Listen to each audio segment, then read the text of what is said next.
Hello, everyone, and Hi. welcome to our webinar, Finding Your Hidden Strength, Uncovering Potential with Content Audits. We're happy to have you here. My name is Michael, and let me just skip to the next page. Skip to the next page so you can see the title as well. And so this webinar is about a content audit, and it should give you an overview about what a content audit is, why it is relevant, and it's not like a how-to, so it doesn't help you like how to do a content audit, but like I said, it gives you a feeling, an overview about how to a good approach, and how to identify potentials, I would say. Some words about ourselves. My name is Michael. This is Marlene. She is our key account manager, but I think you can introduce yourself. Yep. Thanks. I'm Marlene. I'm the key account manager in our department, and I've been working with Searchmetrics for, I think, about 5 years now. It's been. I've always worked in the content field and with clients, and therefore I had the pleasure to work with lots of different clients in different industries, different sizes, and yeah. Still love content. Yeah, compared to Marlene, I'm the newbie at Searchmetrics. I started in June, so just like 3.5 months ago. I'm more focused on the analyze, strategy, concept part compared to Marlene, who's like the client whisperer, I would say. So enough about us. Let's get going. Or first, we want to tell you something about the webinar itself, about the functionalities. So next week, you will get a record of the webinar, so you can watch it all over again and then approach us if you have any other questions or whatsoever. And on the lower part, like somewhere over here, you find the audience console. If you have, for example, technical problems, you can click on this question mark icon.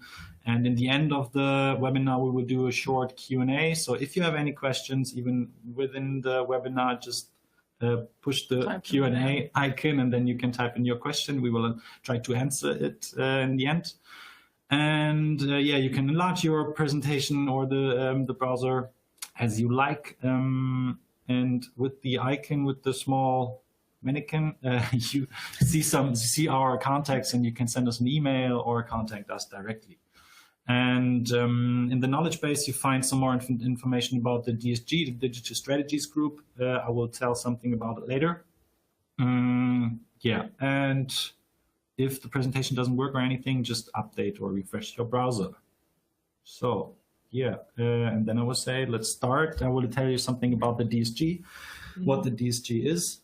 You wanted to put the video. The video, yeah. So now it's about like the presentation. You have to concentrate on the presentation. So we will shut down the video. In the end, for the Q&A, we will turn it back on. See you later. As I mentioned before, the DSG is an integrated consultancy at Searchmetrics. We combine the full potential of our software and the competencies of our colleagues, like in SEOs, consultants, strategists, content marketers, data science, and together we try to help our clients to succeed in online communication. What is our vision? Sorry about that. Our vision is, of course, to lead in search and in content. And we offer different services. On one side, we make sure that our content has the perfect technical infrastructure with help of our SEO consultancy. And then we help you to make the right decisions, like make the right strategic decisions. So we have an approach with strategic consulting. And of course, we offer content marketing services where we do content audits, strategies, and produce content based on data and insights. And with the combination of the three, we ensure an effective communication for our clients. Yes, and our clients, we don't have an industry focus, so we are quite broad. We have everything from A, like AIDA, or Z to Zalando. So if you think your first letter is missing here, just contact us and we can change that. But I would say now it's enough with the self-promotion. Let's start digging. Exactly. Let's start digging in search of the hidden potentials. or maybe we should say start diving, because a large proportion of the annually produced content is hidden or not visible. Maybe the following numbers will shed some light on how much content is not visible, or how much money is is used in a year for production, which means it's 145 billion, which goes into digital content production. But from this content, 80% is invisible. And this could have lots of reasons. One might be because the content doesn't fit the user's need. And if we talk numbers, that means $16 billion is wasted, which is a vast amount of money. Like this is a complete waste of resources that could be better aligned. Also, that means there's a lot of untapped potential for your content, and this is a chance for optimization. So let's bring this 80% to the surface and find these hidden potentials and use them. Today, we want to show you how you discover these untapped potentials. So first of all, we will start with a definition. I will just read it out. A content audit is a qualitative and quantitative overview and analysis of existing and non-existing content based on defined business and marketing goals. A content audit is the foundation for every content strategy and content production process. So that means basically it's the status quo of my content on the website. So generally, in content audit can be compared to an inventory. That does every company does that at least once a year to get an overview about their status quo. So maybe that clarifies a bit more the significance of an audit. So without an audit, I wouldn't know what's going on and act without knowing. So yeah, this is very important. Oh, what's happening?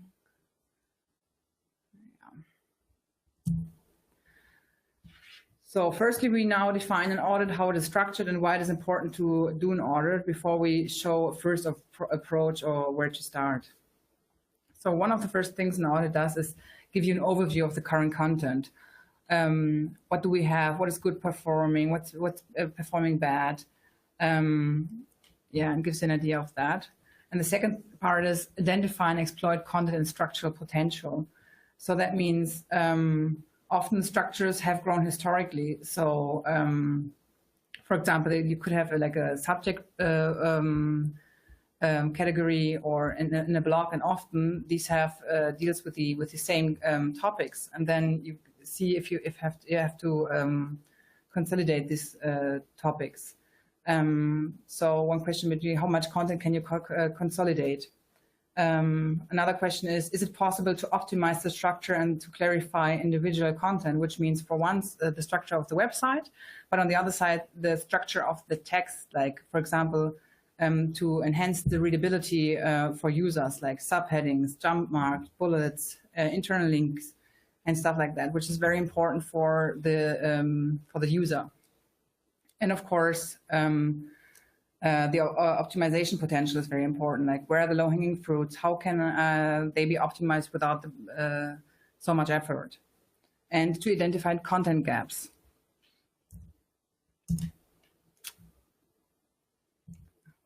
So now we're going to give you 5 reasons for when an audit should be conducted.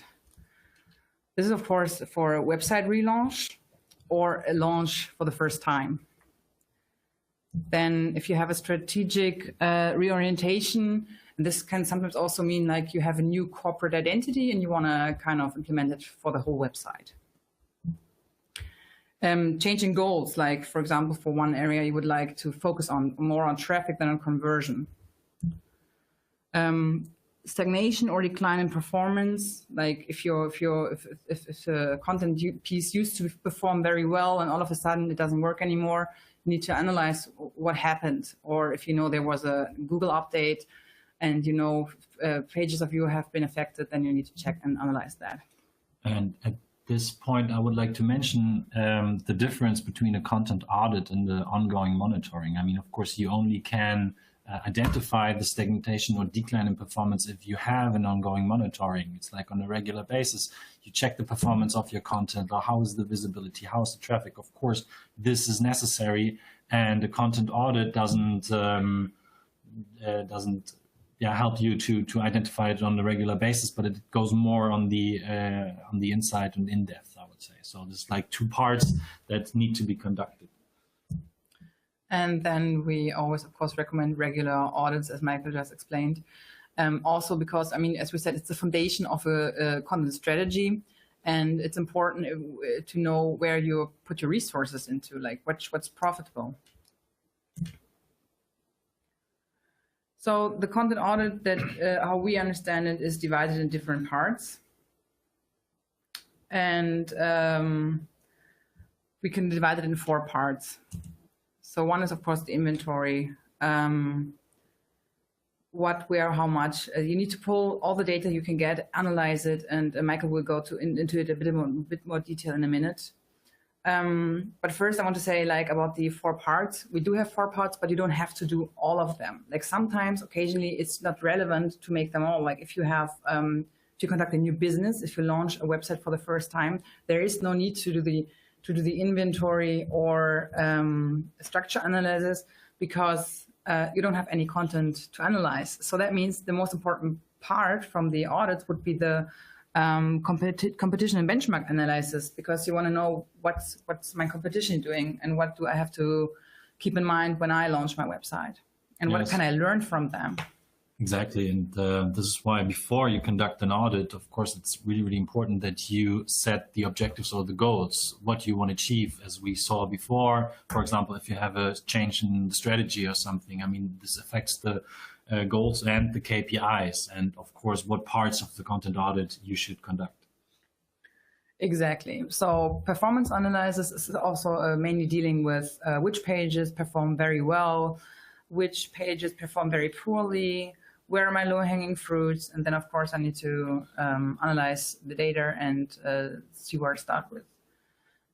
Structure analysis is, as I just mentioned about, for example, building the page, is the structure still relevant? Does it still fit the needs of my users? Are the categories still relevant? Does it fit with the content I'm producing? And things like that. Yeah, and the competition and benchmark analysis, I think we just explained how important it is to check what is the competition doing, because you can learn so much just from checking and seeing who's your competitor, who are your competitors. So now we will hear a little bit more about the approach of these different parts of the audit. Yes, thank you, Marlene. I mean, now we know when to do an audit, and we know the goals of an audit, and we know the different parts. And I want to tell you something about more in-depthly about the parts. So starting with the inventory. I know it's shocking. I guess Axel is your friend. Why are you telling that? Why are you telling that? It's not true. I mean, especially for editors or content strategists. But from our point of view, Excel is a good tool, or any other spreadsheet tool, to do an inventory, because you can consolidate all the different data. And this is basically what an inventory is about. So we have to find the different objectives or goals of the audit. We derive the KPIs, for example, so this is basically the first question: what do we want to look at? I mean, Marlene told us before that you should pull all the data, but in the next step, you should consolidate the data. So what is important? Of course, the number of URLs. For us in content, the meta titles are important, the meta descriptions, the word counts, bounce rate, internal links, and stuff like that. And even we could get down to the revenue, for example, if it is relevant for achieving the objective as well. Yeah, exactly. So the first step is defining the goals, then deriving the KPIs, and then it's consolidating the data to get an overview about this relevant data. And so where do you get this data? I mean, in first step, so what we use, for example, is Deep Crawl. You could also use Screaming Frog to get an overview, to pull all the data of your website. Then, of course, quite obviously, Google Analytics or any other analysis tool. One of the most important for websites, of course, the Search Console, and we have the benefit of our software, the suite, to pull the keyword and SEO data, which is quite important as well, to get an overview about the rankings and the different performance. Exactly. So in the first step, the inventory gives you an overview about what do you have. So what kind of content do you have? What topics do you have? And how are they interlinked? And is, for example, something missing? Is some topic, do we have more content in that topic cluster or in another topic cluster? So it's, like I said, gives you a good overview. And another quite good benefit from a content audit or from an inventory is that you can see, or you can see quite easily if, for example, meta titles are missing or too long or too short, if you have duplicate content or even titles. So you get, you can identify quite easily quick wins that you can optimize, on a short notice, I would say. And even, for example, if we look at the meta description or OG tags and Twitter tags, I mean, you should always ask yourself in what kind of situation is your target group. For example, if someone is looking on Google, the search intent is totally different. And of course, the information within the description should be different to, for example, the OG tags for Facebook or the Twitter tags. So you always should try to specify or to individualize these tags for the different channels. Exactly. And on the other side, I mean, you get a quite good overview about the performance of your different content. For example, I mean, you have the sessions, you have the traffic, and then you can identify, okay, is there, for example, a topic that is performing quite well, but we don't have that many content for that topic, so you can integrate it into your strategy. So you could focus the next term on that kind of topics. Or on the other hand, for example, you can identify redundant content. So topics and clusters that have low performance and doesn't help you to achieve your overall objectives. And exactly for that case, because I mean, we already learned that the digital content production is quite high nowadays, and everyone is like, hey, we have to produce a lot of content. Content is important, but it's not about the quantity, it's about the quality of the content. And exactly for that case, we have an example. For example, Pflege.de is a German website. So what they did is deleting 95% of their content after relaunch.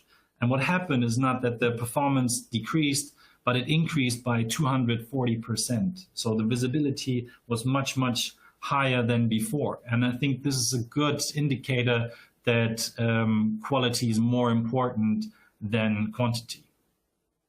And that brings us to the next topic, which are basically the low-hanging fruits. So where you can find content and topics that you can optimize quite easily to increase your performance, because everyone wants to achieve that. I mean, if you have a bunch of content, you only need to integrate or to optimize a little bit regarding keywords and structure, or even keyword coverage or word length whatsoever, then it's definitely a quick win for you and your company to achieve your overall goals.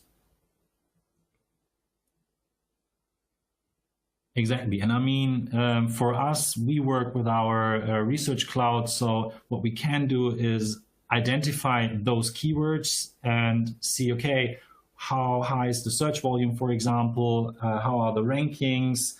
And we always try to work in batches. So you don't take one URL there, one URL there, but you try to identify topic clusters and to accumulate the overall potential. So we are looking for the mediocre rankings, but with a high search volume, and try to like group them together and work or optimize them in a cluster. So for in the example of Pflege.de, this is basically what they did. So they focused on keywords or queries with a high search volume, and they created holistic content for it. So like really not long content, but content that answers the most or all the relevant questions from the target group. And here we have an example. We put it in our SCE and checked the text, the content of this one page. So it's about cost of a nursing home, and we can see that the content score is 69. So they have a quite good keyword coverage, and the word length is quite well. So we see the database for a good performance is quite well. And in the end, this is exactly what happened. They achieved the top ranking. They are position 1 with these keywords. And also they are part of the answer box. So this is only that keyword has a search volume for more than 2,000. I mean, if you add more topics, then of course it's increased. But there you can see how this performance increase and visibility increased, how they achieved it basically, because they focused exactly on this kind of content. But on the other side, now we were a lot about talking about ranking, search volume, keywords, but on the other side, the structure is quite important as well. I mean, we all know we like consistency and a good structure, but we on the other side, of course, content is historically grown, add a topic here, create new content there, and sometimes you lose track of what is happening and what is produced. And that's why it is important to do those kind of audits to create clear structure and consistency again. And we recommend doing a structural analysis from top to bottom. So you start with the main theme, the directory, go to the content or subtopics, down to the text structure of the content. So to analyze the informational structure. It's basically from top to bottom. In the end, it follows the rule that you go from the homepage down to the content. I mean, flat hierarchies are quite important. We don't even like them, not only like them in work, but also the user likes them, the crawler likes them as well. So if you do those kind of analysis, you should always have this in mind, that you start from top to bottom or have like this flat hierarchies. And so by looking at the structure, you can visualize it. Then you see, okay, you have a category there, you have a category there, and some subcategories. And if you do a visualization, for example, with a mapping tool or whatsoever, it helps you to identify contents with an overlap, for example. Like I mentioned before, sometimes content is historically grown, then you have one content that is similar to the other one, and you say, oh, okay, maybe we can merge them together. And this is quite often the case that you have for one topic, you have, I don't know, 1, 2, 3, or 4, 5 different contents or content pieces. But if you look at them on a detail level, then you see that there is a lot of overlap. So what you can do, and it's the same thing as Fliege.de did it, I mean, they consolidated the content and put it to like one piece. And I mean, then you have one big holistic content, and like other content that is redundant can be deleted. So you increase the overall amount of content you have on your page. And let's have a look at Fliege.de again. So here it's the same content we saw before, has a content score of 96. So already having a good keyword coverage, word length whatsoever, but what they also have is a good structure. So starting, for example, with a table of content for an easy navigation within the page. They have lists for clear presentation of contents. They have info boxes for highlighting relevant content, and additional images, multimedia elements, and even conversion triggers. So here you can see that a good content piece is not only about having the right keywords and the right word length whatsoever, but also a good structure. But the structure, of course, is always, it depends on the goals you have. I mean, this content, for example, is an informational content, and you saw like the scrolling, it took quite a while. So it's a massive text, but by integrating, for example, the table of content, it's quite easy to navigate for the user from one point to another. But if you compare it with, for example, a product page, it has a different goal. It's more about generating a lead or creating a sale, so it needs to be more like leaner, and it has a different structure. You should always take this into account analyzing a page. This is like really, really important. And also, like not only the goals, but also the search intent, for example. Like is the user really looking for a text, or is it, for example, more a video or a picture gallery? For example, I bought a bow tie a couple of weeks ago, and of course I have no idea how to tie a bow tie. And then I was researching, and I found this article. It was massive, so much text. I was like, I don't need text. I need pictures. How to tie a bow tie, or a video, and even better in that case. Yeah. So the text can be quite long, but it doesn't fulfill the need of the customer in that question, in that case. And also, I mean, if you write a text, you always have these W questions, what, where, when, whatsoever. This is something you should use analyzing the text structure of a content as well. So it's quite helpful. It gives you structure, and you could always use, hey, can we put it in bullet? Are all the questions answered? Are there enough subheadlines? Is there a CTA? And what about the brand tonality, for example?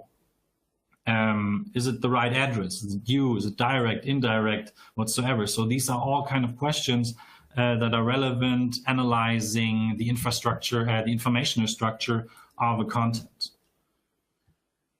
Yes, now I basically covered like three of the major parts, but it's always important to look on the other side. So the competition benchmark analysis is also quite important, and Marlene will just quickly tap in there. Exactly.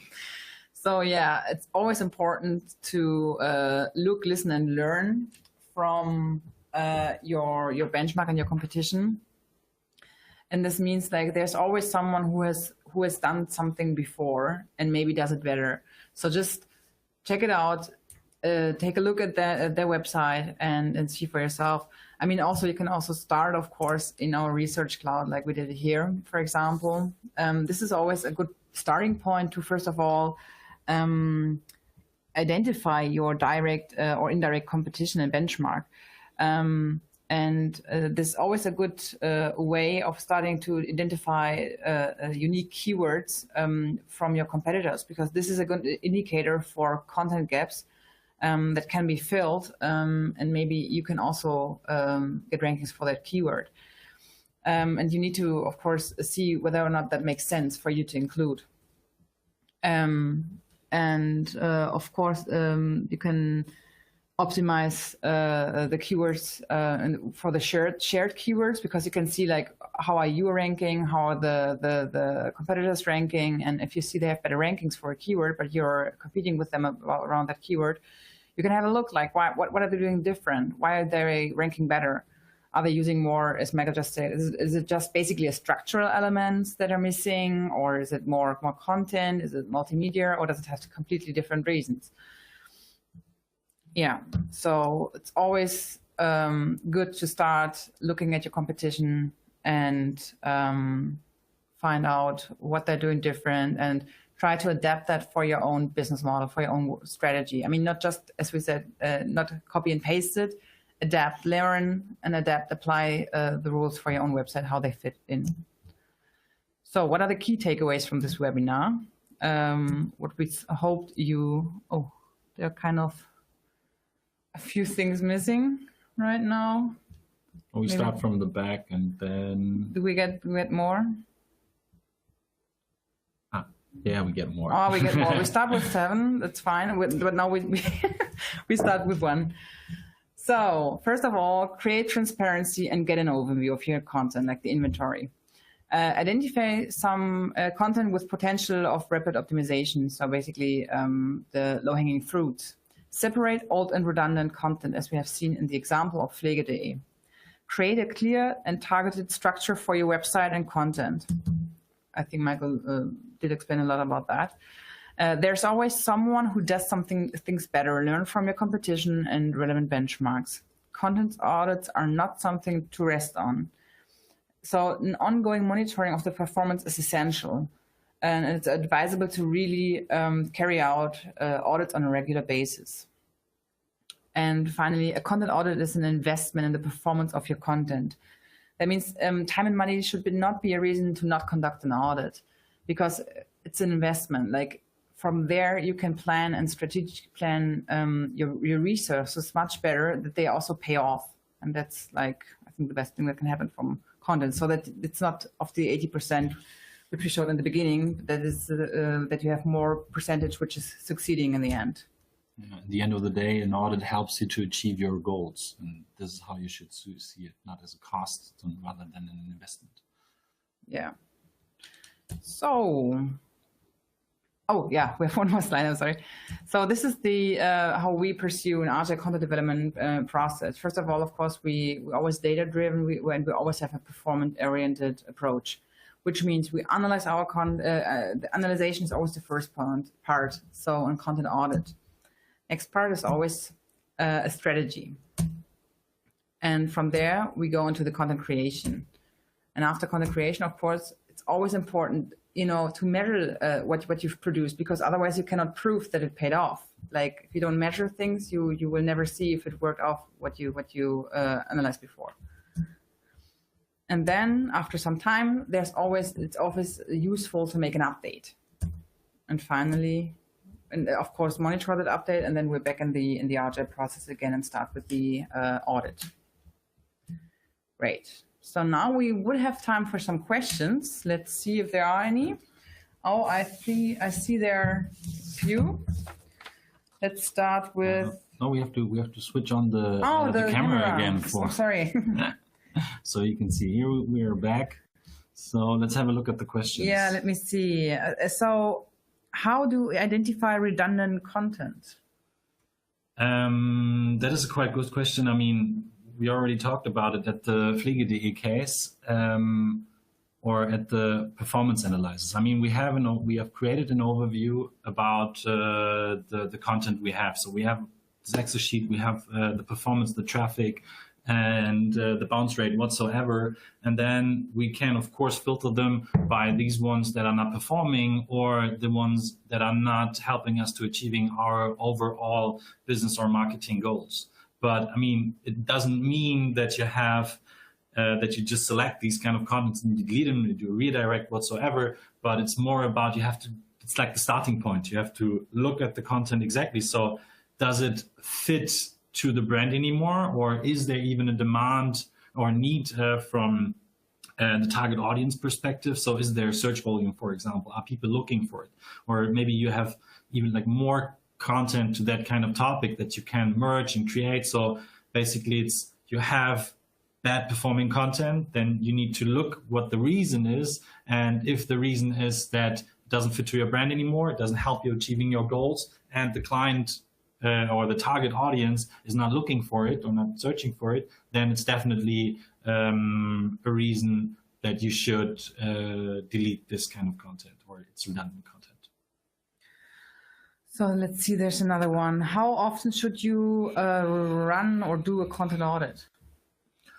Yeah, it's a good question. I mean, we already showed you that when you should do an audit. So for example, a relaunch and a change in strategy whatsoever. And of course you should do an audit on a regular basis. But in the end of the day, it depends on the amount of content you produce. So if you are a big publisher, for example, or if you produce a lot of content, then you should definitely do it on a more regular basis than, for example, once a year. But like once a year is, I think, a good indicator for all the different, for all of them. I mean, you had this quite good example with an inventory for each company. They do it like once a year. So I would say once a year, if you do it, like produce a massive amount of content, maybe like every half a year.